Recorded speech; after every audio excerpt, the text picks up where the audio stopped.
Assalomu alaykum kimyogarlar. Bugun sizlar bilan atom tuzilishi haqida gaplashamiz. Misol uchun vodorod elementini olaylik. Vodorod elementining atom tuzilishi mana shunday bo'ladi.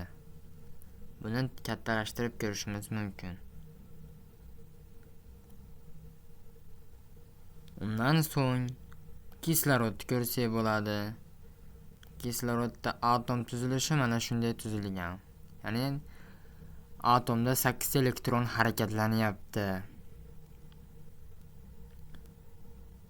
Undan so'ng alyuminiyni ko'rsak bo'ladi. Sekin kattalashtirib o'zimizga moslab. Bunda 13 ta elektron harakatlanyapti. Kalsiy elementini ko'rsak bo'ladi. Mana bu yerdan yana yod elementini ko'rsak bo'ladi. Kichiklashtirib olsak. Bunda 53 ta elektron harakatlanyapti.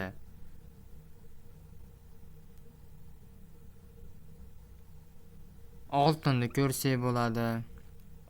Oltinda 79 ta elektron harakatlanyapti. Undan keyingisi simobni ko'raylik. Simobda 80 ta elektron harakatlanyapti. Sizlar ham mana shunday qilib xohlagan elementlarni ko'rsanglar bo'ladi. Buning uchun biz Chrome brauzeriga Javalab dasturi deb yozamiz. Birinchi chiqqan saytga bossak, bizga chiqarib beradi. Bu dasturda biz xohlagan sohada ishlatishimiz mumkin. Kimyo, biologiya, matematika atom modelini bosamiz. Biz o'rganayotganimiz atom tuzilishi. Mana atom tuzilishi chiqadi. O'zimizga qulay qilib turib kattalashtirib turib, xohlagan elementni yozsak bo'ladi. Misol uchun oxirgi uranni ko'rib qo'yaylik. Uranda mana 92 ta elektron harakatlanyapti.